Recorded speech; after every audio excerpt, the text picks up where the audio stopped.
The curtains of the 21st African Union Summit have come down Monday after rounds of talks in the Ethiopian capital, Addis Ababa.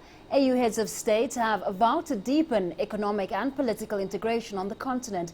They've also spoken out against the International Criminal Court for indicting prominent African leaders. This is in the wake of the ICC's decision to take Kenya's president and his deputy to The Hague. CCTV's Gurum Chala has this report. The summit of the heads of state and government of Africa, which was held in closed sessions for 2 consecutive days, concluded on Monday. Important decisions on peace and security, infrastructural development and alternative means of financing Africa's agendas were adopted.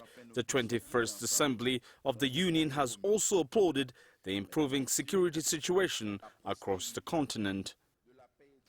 As we reflected on our past achievements and challenges, we have resolved to rededicate ourselves to be guided by the same ideals of Pan-Africanism, African solidarity and unity in diversity. It is again with the spirit of African Renaissance that we have strongly recommitted ourselves to consolidate our gains in the maintenance of peace, stability, good governance, popular participation and economic development in our continent. The heads of state also took a strong stand against the International Criminal Court (ICC), which they accused of largely focusing on Africans.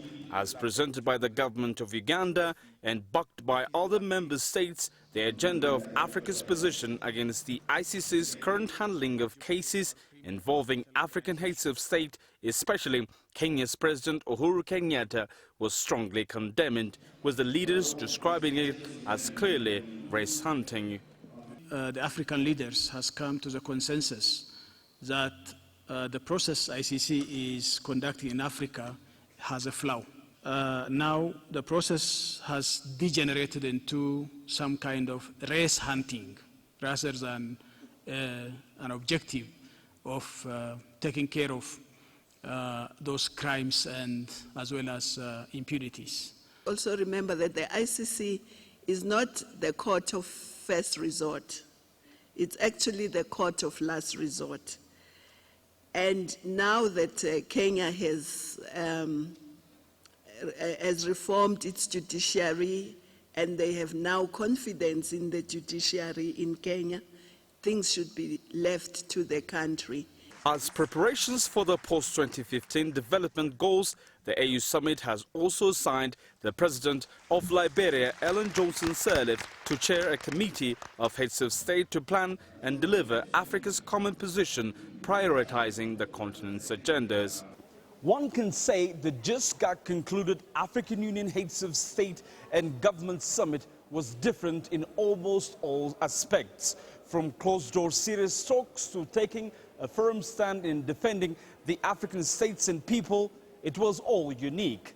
Now the question is, could this be the beginning of a new era for Africa, politically and economically integrated in peace with itself and the rest of the world?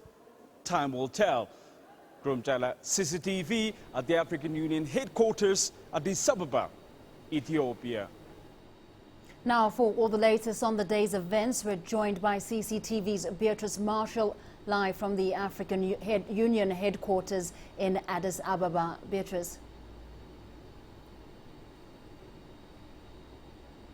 Famida, yes, indeed, the ICC question did crop up there again at the end of the summit. You do remember that in 2010, the African Union maintained that it will not be cooperating with the International Criminal Court in respect to heads of state, and that was in respect to Sudan's Omar Hassan al-Bashir. Now, the African Union says it will be petitioning the United Nations over the Kenyan cases before the ICC. The African Union also says that in 2007-2008, the Kenyan public did not have faith in the Kenyan judiciary, but the 2013 election had shown that the Kenyan public now had faith in the judiciary following judicial reforms, and that it was prudent that the cases before the ICC be referred back to Kenya. Well, it has been a week-long summit of bilateral meetings, sideline meetings. Robert Nagila has been following all that for us. He brings us more.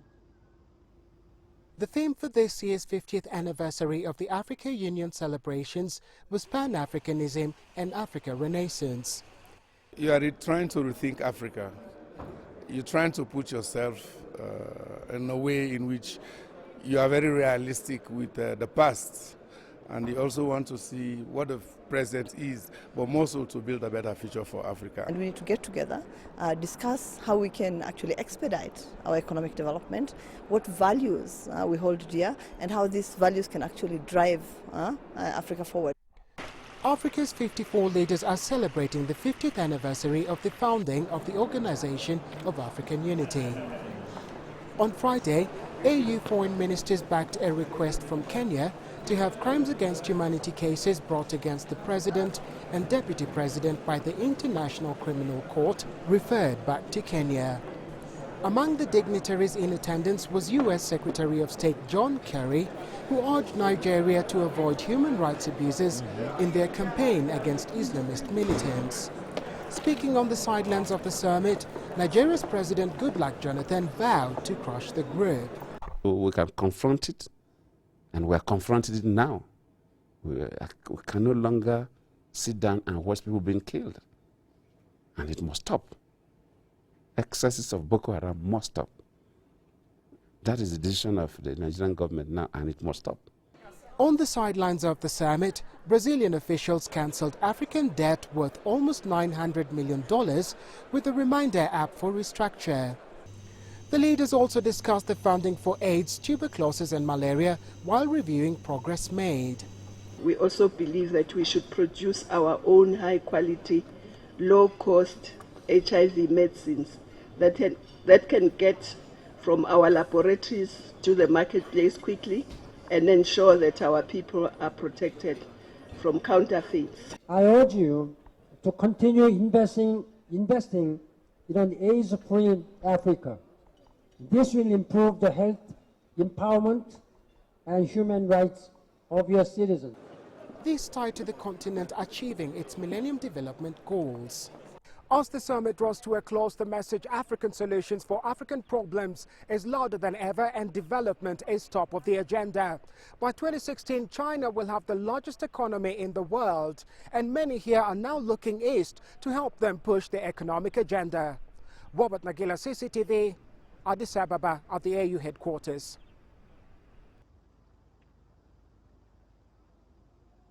Well, Pan-Africanism and African Renaissance have been strong themes here at the African Union Summit. The African Union also released an economic blueprint for the next 50 years, Agenda 2063. Jane Keo compiled this story for you. The African Union Summit, an annual parade of the African continent that has for the last 50 years set out to try and chart Africa's destiny. And while the organization has certainly made strides from its core mission of liberating the continent from colonialism and apartheid, 50 years on, it's yet to achieve its other main goal, that of integration, a united Africa with a common strategy. The problem of deciding what is common. Like many, Professor David Kikaya, an international relations lecturer at the United States International University in Nairobi, Kenya, blames this on weak political foundations and the lack of key factors to help in economic integration.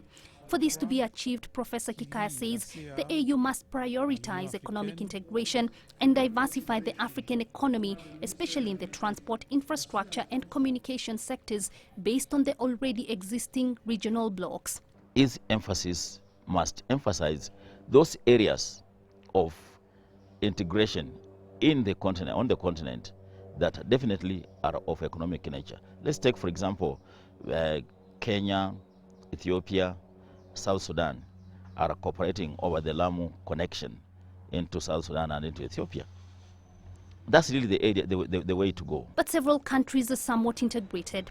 At least 14 countries in West and Central Africa use the CFA franc as a currency. Similarly, regional blocs such as the East African Community, the Economic Community of Western African States, ECOWAS, the Southern African Development Community, SADC, and even the Economic Community of Central African States have evolved, reflecting the desire by the continent to form formidable trading blocs. The African Union should be coming in providing the platform, providing the support on which resources can be mobilized to enhance whatever programs and projects that are being are being put in place. Currently, the continent boasts of 10 of the world's fastest growing economies, and the United Nations Economic Commission for Africa says Africa's medium-term growth prospects remain strong at 4.8% in 2013 and a projected 5.1% in 2014. At least 22 countries on the continent either fall within or are just short of attaining the middle income status.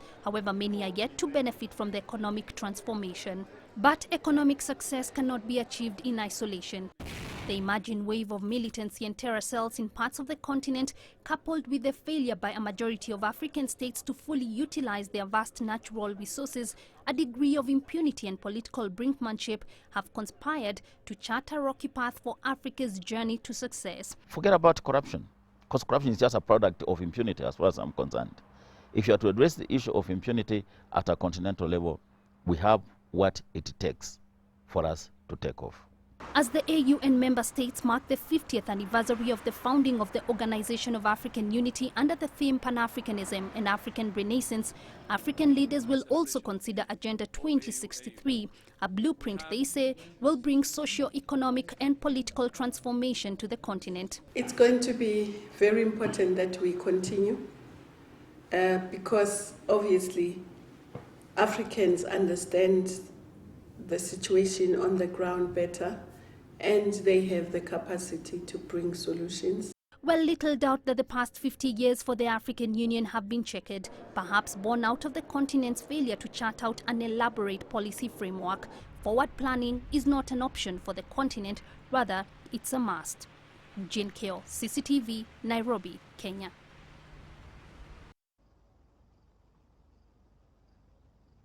Indeed, the narrative here has been Africa is rising. Africa is the next economic frontier. But what have other Africans across the continent been saying about this? Many here have said that the 50th anniversary celebrations of the Organization of African Unity and the African Union has been indeed a milestone. The economic frontier looking quite bright. But let's hear what the public across the continent has to say. There are advances being made in the continent on women's rights, on health rights, on improvements in education, improvements in service delivery.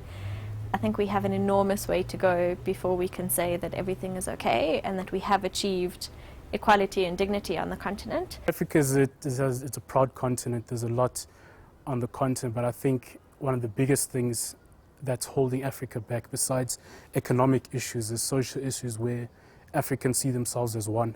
For me, there's more opportunities rather than in my own country. Zimbabwe has had a few struggles in the past, and with the investments at the moment that are taking place, like for instance the Chinese government coming in to invest in Zimbabwe, for us that shows a significant growth. It is good to be part of a family, to be organized, to support each other in terms of conflict and poverty and our budgets as countries, and also but no to a certain extent, because it has failed to sort out conflicts in certain areas like Nigeria, Sudan and Zimbabwe. What we have now is, I think you've heard of the Pan-African movement, and within the AU. And you've noticed now a change in the AU. Before we used to talk about having little agreements between countries. Now you're seeing a move towards Africans for African interests. So all our interests are the same. We want the same. We want trade rights. We want health. We want our finances to be the same. We want... obviously, we want peace. And you can now see, even in Somalia, you saw how the African Union went in as one.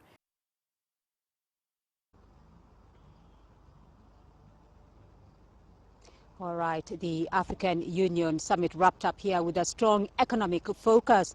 Economic transformation for the continent over the next 50 years was the main priority here at the African Union Summit. Regional integration with the aim of achieving a continental market by 2017, as well as giving Africa a stronger voice, were some of the issues that came up. And it now remains to see what the next journey for Africa will look like in the next 50 years. Back to you, Fameda. All right, thank you very much. Beatrice Marshall there, coming to us live from the Ethiopian capital, Addis Ababa. Well, it's time now for a short break, but when we come back... The current Somali government is busy on rebacking and organizing to have one Somali. The Somali president calls for unity in his country. Breaking news. global trends. CCTV News brings you stories with the different aspects of Africa in the international content. With our reporters across Africa and all over the world, we'll tell you about the real Africa and how it impacts the world. Africa Live, every day, only on CCTV News.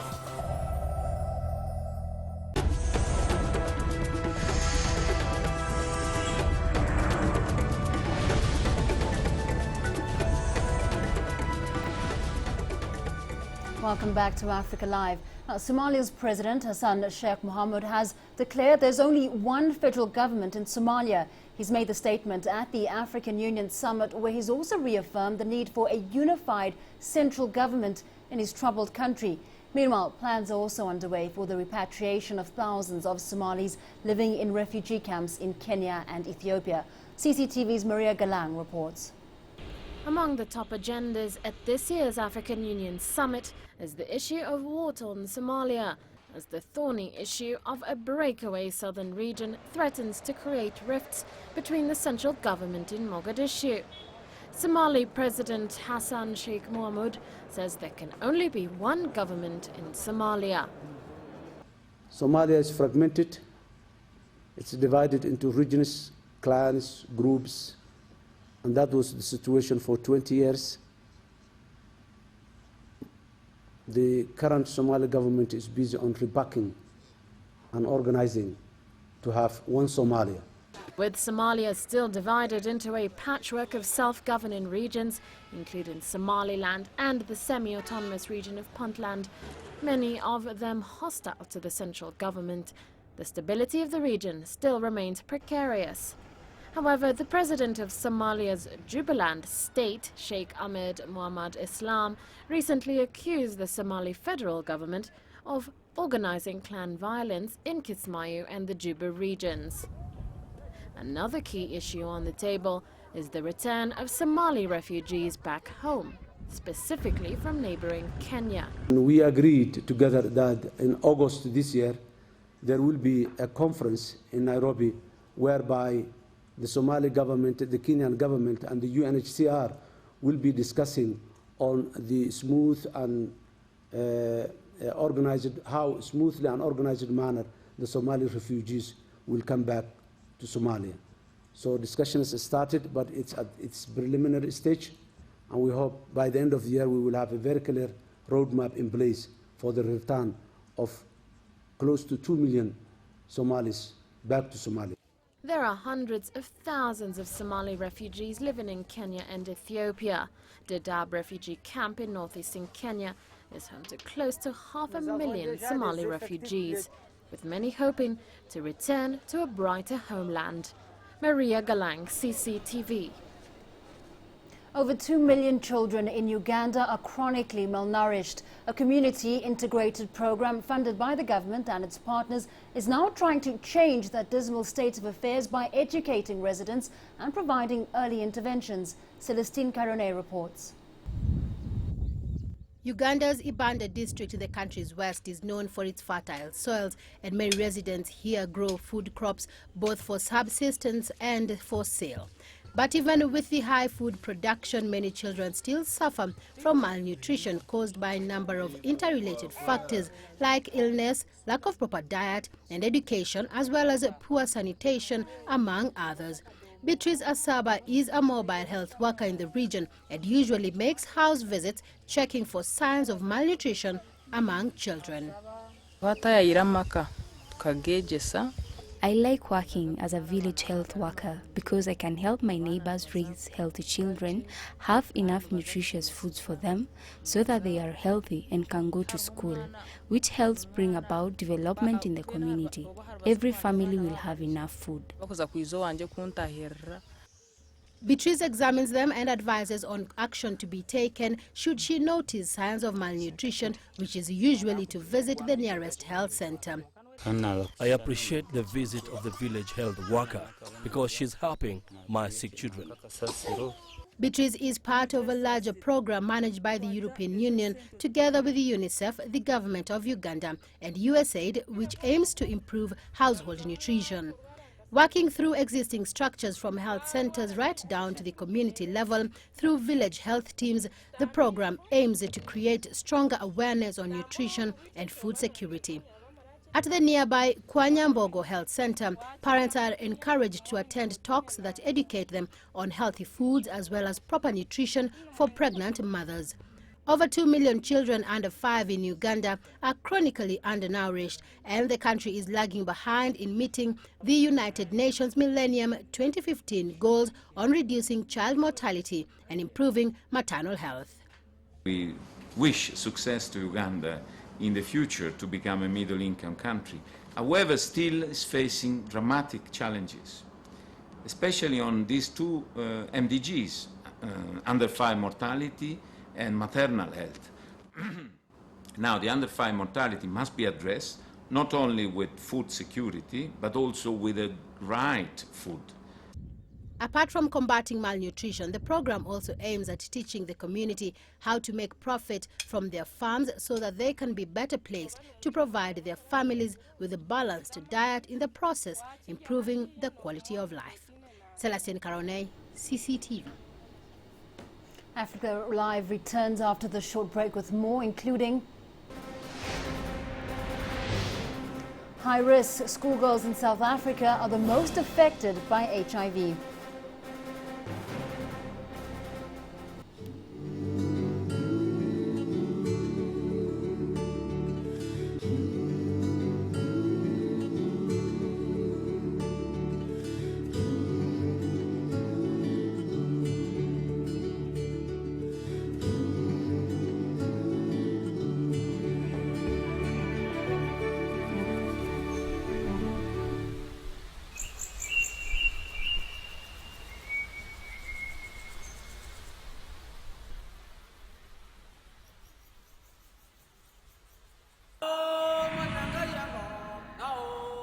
Africa, an amazing world, is coming closer to us. A new voice. We have made an excellent beginning. A new view.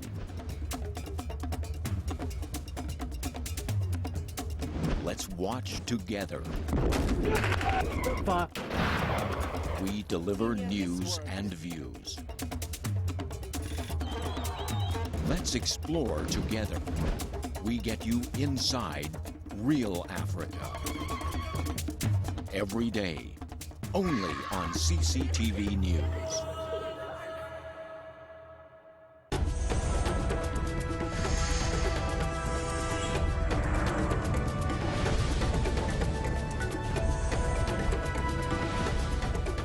A recent report showing that nearly a third of South Africa's schoolgirls are HIV positive has caused shock and alarm across the country. South Africans breathed a collective sigh of relief when those statistics were found to be incorrect. However, HIV/AIDS experts say although the situation is not as grave as initially thought, there's no reason to celebrate. CCTV's Renee Delcom tells us why. South Africa's HIV/AIDS treatment and testing program has improved significantly over the past few years, say HIV/AIDS experts.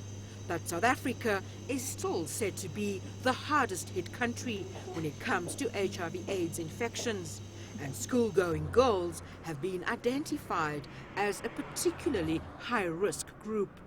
Experts say schoolgirls are much worse affected by the HIV/AIDS pandemic than boys of school-going age, with about 1 in 5 South African schoolgirls infected with the virus. There's some children who've been born with HIV. There's the occasional child that has acquired HIV through sexual abuse. But the HIV infection rates start increasing when the children become sexually active. We have alarmingly high rates of pregnancy amongst school-going girls. And if you have such high rates of pregnancy amongst school-going girls, you know, that means that they're having unprotected sex. And if there's HIV in the population, which we know there is, it means some of those girls are getting infected with HIV. So we have challenges like that. South Africa's health minister and the country's president have slammed older men or sugar daddies for having sexual relations with young girls and identified this trend as a key driver of HIV infections in South Africa. It's very, very serious. We know that girls between the ages of kind of 14 and 20 are infected with HIV at almost 6 times the rate of boys of the same age. We know that we have a problem of school-going girls having sexual relationships with boys who are older than them, sometimes out of school. And that is partly driven by poverty. There are schoolgirls in this province who will have sex for a plate of food, if there's nothing at home. The temptation with some girls is to take a partner who's working and has money, either for favors for transport or for partying or nice clothes or a cell phone. You know, our schools are very poor in many instances. We know that teachers are preying on young girls, that there's rape and abuse of young girls. So all of those are kind of contributory factors. According to the experts, the impact of HIV/AIDS on the country's schoolgirls should be at the top of the education agenda, and special programs should be put in place to educate kids about risky sexual behavior and encourage them to finish school. We really need to be very thorough with our safe sex. Obviously, religious leaders and parents and educators would like children not to be sexually active, but we do have to understand that it is a reality and that we need to deal with. Renadal Calm, CCTV, Johannesburg.